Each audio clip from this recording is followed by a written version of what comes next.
Good evening. I'm live. It's 7 o'clock. Hello, Facebook. Hello, YouTube. Sorry, Instagram. I'm not able to do it on Instagram anymore.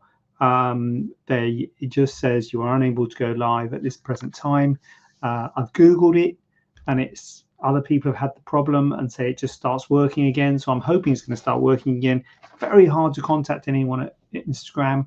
To their credit, in fact, is Facebook the same? Because you actually, that's the point, because you can contact them at Facebook. Maybe I should contact them at Facebook and say it's an Instagram problem, because you can't you post it on it. You not post it, you kind of there's a place where you can support place on Instagram, but nothing seems to be happening anyway. I'm on Facebook and YouTube, so what more do you want? Well, Instagram is the answer. And I've also got over 700 followers on TikTok. So I believe you can do it on TikTok when you've got over 1,000. Not sure if this sort of thing's appropriate for TikTok. I don't use that platform as a personal person, but I'm aware that people do. But I'm not sure if the target demographic is on TikTok. Are they? Is it anyway? I can't do it anyway, so it's academic. So anyway, I've got some questions and I'm going to go through them. And if you've got a question, feel free to post it here and I will answer it if I can. Preferably plastic surgery related. That is most of the things that we talk about here. Well, all of it really. So number one, do we offer spider vein removal? Now, as a general rule, I would say that we can remove anything. Any skin lesion. So I would say that we can remove any skin lesion. I'm going to go out on a limb and say that. Some things around the eyes, around the eyelid, Meibomian cysts springs to mind. Usually more suitable for an ophthalmic surgeon. Some things around the female genitalia, Bartholin cysts. Again, that would probably be a gynecologist. But by and large, oh God, I've got a huge list now. Pilonidal sinuses, it will be a general surgeon. We would only do them when they're like really bad and they need reconstruction. But let's say most skin lesions we can deal with and we can remove. Now, spider veins are usually little capillaries with branches coming off, giving that kind of a spider appearance. And they often just require a point diathermy into the kind of feeding vessel, if you like. You can see if that's going to work by getting a pen and kind of touching the center of the lesion. And if the whole thing empties and blanches, then you just have to cauterize that little central bit to get rid of it. So we can. I mean, I don't know. Would the dermatologist do it more than us? I don't know. I mean, we can do it. Yes, we can. Yeah. Answer yes. So I don't want to say. I mean, we usually do bigger things than that, sort of more extensive lesions. But if we can do it. So it might be a bit overkill maybe for us. Maybe a dermatologist or someone else would. I don't want to be like, but anyway, yeah, we can. Okay, I'll just say yes. But if you're kind of traveling a long way or something like that, you might find someone local, someone who might be able to do it locally. But if you live near us, then by all means, we'll have a look at it for sure. So yeah. Oh yeah, I've set myself up for a fall here. I did read these questions before I came on, and so I started off by saying we can remove anything. Now we've got to think about this fat fracture. Can you recommend any surgeon that deals with fat fractures? So this patient got in touch and has had a scan, and they thought it was lipoma. It's a fat fracture. I think it's trauma. They're usually trauma. It's not so much can I recommend a surgeon that deals with fat fractures. What my point was more that it's difficult to know what to do, because when you do a lipoma, when someone has a lipoma, they have a discrete lump that you can make a cut in the skin. You come down and you find this discrete swelling, tumor, which just means swelling, underneath the skin that you can then remove, and there's a beginning and an end, and they often come out quite nicely with a kind of border. If you've got a fat fracture, it's kind of difficult to know what to do. So it's not so much can I recommend a surgeon that deals with fat fractures, it's more like it's difficult to know what to do if you've got a fat fracture. So that would probably be more like something like, doing some liposuction to maybe try and contour the area. But it's difficult because you've always got issues in terms of liposuction with overdoing and underdoing it. There's not so much of a discrete beginning and end to it. So it would have to kind of be a case-by-case basis. And I think I said to the person who's asking it, well, if this is the same person who contacted us with a fat fracture, which I've got to assume it probably is, I think I said to them we couldn't help them. And I'm kind of saying I don't think surgery can help you, rather than the type of surgeon. So the type of surgeon would be a plastic surgeon. It would be someone who does liposuction, and we do liposuction. So I mean, you could always try another plastic surgeon for sure. There's everyone's got different opinions, and we might say something and another surgeon will say something else. That's not uncommon. Doesn't mean one's right or wrong. So the answer is, yeah, you could ask another surgeon for their opinion. I'd be interested to hear what they say. But from my personal point of view, it was one of those ones where I didn't think that I could give a good chance of making it look better, because there's always a risk that you A, don't make it look better, but B, make it look worse. I mean, obviously you never aim to make it look worse, but that's always a risk there. And so I thought the balance of risk was too great for that case. But yeah, in terms of what surgeons would deal with fat fractures, it would be a plastic surgeon would be the sort of surgeon. What is the downtime of having a large lipoma removed? Well, it depends what you mean by large. I've just sent out an email to the patients on my database with lipomas saying, hey guys, we can remove large lipomas, with a photo of someone who'd had a large lipoma removed, which was kind of like that big, like tennis ball, I suppose, size, which I thought was big. And then someone's got into contact today with a absolutely massive one, even bigger. So absolutely huge. So and I stand by the thrust of the email was we can remove lipomas of any size, and we can remove the patient who's got in touch with a larger one, but that would need a general anesthetic. It's intramuscular lipoma, which makes it more difficult. It's kind of around the spine, so it's a difficult one. But we can remove a large lipomas, and so the downtime just depends on if it's a really large that needs a general anesthetic, which is very rare. Even big ones, as I say, this one was like the size of a tennis ball. We did it in the clinic under local anesthetic. So the majority are done under local anesthetic. And when it's done under a local anesthetic, that means you kind of walk in and walk out. So you're in the clinic for a couple of hours, but it's like walk in, walk out, go home. You will be uncomfortable, and you will often have a dent to start off with where the lipoma was, and then you can have swelling in the area. So the first week or two, so you'll have a dressing on for a week. So I would say you don't want to get hot and sweaty, certainly in that first week, because the dressing's on. So if you get hot and sweaty, it's like a greenhouse, the dressing, because it kind of doesn't breathe.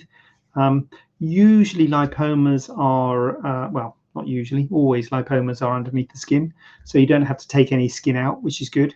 So you normally just make an incision in the skin, unless the skin has been stretched a lot by the lipoma, in which case you might take a bit of skin out. But either way, when you're closing the skin, it's not under tension. So it's different in that respect than when you're doing a mole removal or a tattoo removal or some other lesion. That a large skin lesion would mean that the skin would be closed under tension. So you'd have to be very careful, and you'd have to take it a lot more easy than you would if you're having a large subcutaneous lesion removed, like a lipoma or a cyst, because those ones don't take out much skin, so the skin's not under a huge amount of tension. So in that respect, the downtime is a little bit easier because no skin's removed, but nevertheless you have an incision there, and you will have had surgery which can make you feel knocked about, battered and bruised. So the first week you don't want to get too hot and sweaty. You can wash and shower with the dressing on. After the first week, so you'll be able to walk around and do stuff. So in terms of downtime, depends what you mean by, like, you won't be down, you won't be in bed, you'll be walking around and you'll be up and about. And if you're not too sort of manual with your work, you'll be able to go to work, but it will be a bit sore.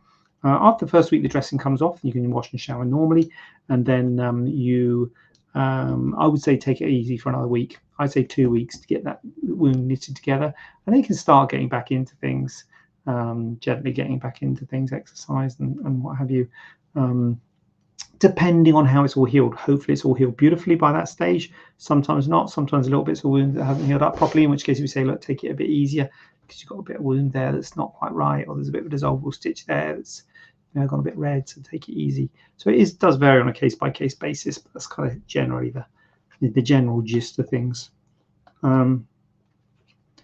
Do we offer hymenoplasty? No. That would, so I said at the beginning, we can kind of pretty much remove anything. Not that hymenoplasty is removing something, but we can kind of remove anything. But that's kind of cutaneous. We are cutaneous surgeons. We work kind of on the skin, and we work on pretty much any part of the body. So this would be sort of vaginal area. So this would be a gynecologist. So this would not be a plastic surgeon. Well, I wouldn't. There are some plastic surgeons who do kind of specialize in sort of genital area. Possibly there are some out there that would, but it's not standard for a plastic surgeon. I think it would be mainly a gynecologist or a plastic surgeon with a special interest in that.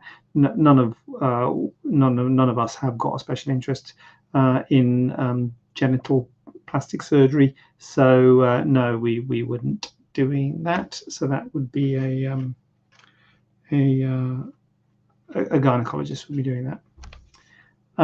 If you've had an umbilical hernia repair without mesh, is it possible to have a tummy tuck with muscle repair and liposuction? There's a lot of this. Is this the same person, I wonder, that keeps on asking this, or are these different people asking this? Because there's a lot of questions asked about umbilical hernia repair, meshes, tummy tucks.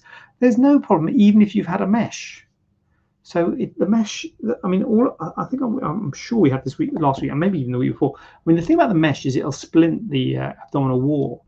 So it makes the rectus abdominis repair, the divarification of the recti a little bit apart. They're brought together as part of the tummy tuck. Makes that aspect of the surgery a little bit more difficult if there's a mesh there. So even if there's a mesh there, you can still do a tummy tuck, and you can still do muscle repair. It just makes it more difficult because it kind of splints that muscle repair. So you can definitely do it if there's not been a mesh there. Although the same kind of principle applies, that there will have had surgery to the abdominal wall, and so that abdominal wall will have scarring around the area. So it will be a little bit splinted, but not as bad as when having a mesh there. So the answer is yes, you can have a tummy tuck if you've had a hernia repair with or without mesh. You can still have a tummy tuck, and you can still have muscle repair if you've had a hernia repair. It is, however, more difficult to bring those muscles together if you've had a hernia repair, and it's more difficult if you've had a hernia repair with mesh than if you've had one without mesh. But either way, we can, do our best to bring those muscles together, but it might be that we couldn't get them perhaps quite as close as we would want if you've had a hernia repair compared to if you hadn't had a hernia repair. But it is what it is. You've had a hernia repair, so what can you do? And as I said before, the main thing that I would be worried about if someone says, I've got a hernia repair, is not, well, obviously mesh, I would be kind of wanting to know about it, but is more the skin incision that has been used for the hernia repair. That's an issue. So we want to know where the skin incision is, where the scar on your abdominal wall is, because if your scar's above the belly button, that's an issue. So it doesn't matter what they've done down deep, whether they've done meshes or not. How have they made the cut on your abdomen? If the scar's below the belly button, that's fine because all that skin gets removed. If it's above the belly button, that's not fine because that skin remains and gets pulled down, and if it's got a scar on it, it's not going to pull as well, and there's a risk that the healing won't be as good. So the wound can break down. So that is an issue. The skin incision is probably more of an issue than the mesh and the non-mesh thing, to be honest with you. Yeah, I think the skin incision is more of an issue rather than what they've done down deep. So even if so, you might not know if you've had a mesh or not, in which case, you know, it's fine. You can examine, feel, see how it feels scarred. But, is it possible to remove a forehand band tattoo, which is 2 inches broad, covering the arm? As I said, I did read through these questions before, and I did read that question before, and I did think at the time, what's a forehand band tattoo? And I still think it now. Should I Google is that a typo, or is that a thing? A forehand band? I'm assuming it's just a band. Is it just those sort of line tattoos? 2 inches. 2 inches, a bit. 2 inches is quite a lot, isn't it?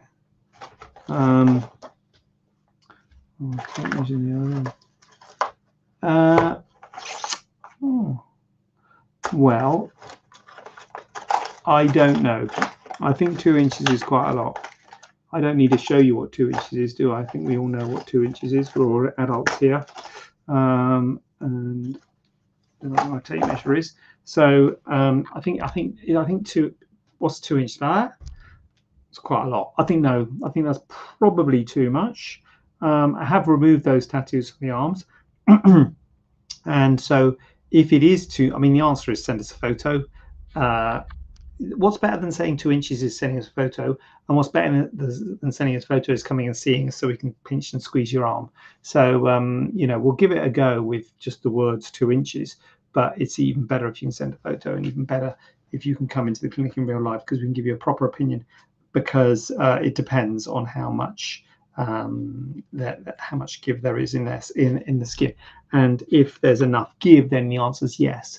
I suspect the answer is no, and I suspect what we can do is get a lot of it out, get most of it out, give you a, you know, take a big chunk of it out, so then it becomes, you know, 1 inch or 1.5 inches, or no, 1 inch or half an inch, with a scar in the middle of it, and then you leave it 4 months, and we do a serial excision. We do a second stage to get the rest of it out.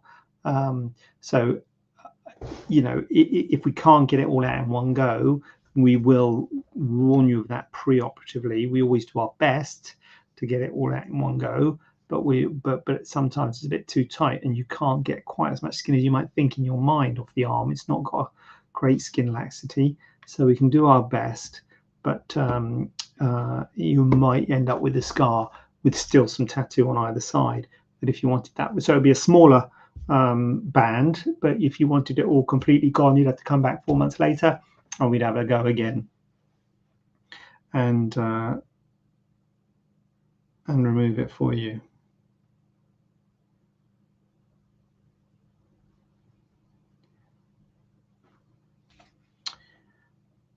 Have I done that a bit too quick? That's it.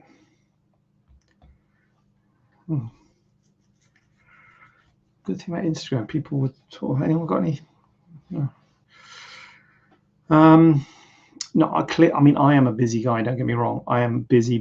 I've got things to do. So, you know, oh gosh, I've got to go and watch TV next door. So if you've got any questions, you can ask them, or if you do ask them and I've gone, then I will get on to them next week.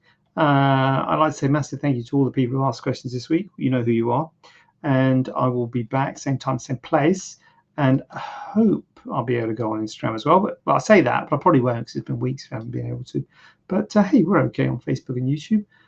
We don't need no Instagram. So yeah, so let me see you. Oh my God, Jackie Grimes is here. How are you, Jackie? You look great in your photo, or is that's a? Oh right, that's nice to see you, Jackie. Sorry I can't be on the gram, but you know, what can you do? Thanks for saying that. Nice. Nice to know someone's here, Jackie. Right, someone's here. Jackie's here. Good to see you, Jackie. I am going to check myself out of here. Jackie, I suggest you do likewise. And yeah, catch you next week if you haven't got anything better to do. And if you have, I completely understand. But if you haven't, 7 o'clock next Tuesday. See you then.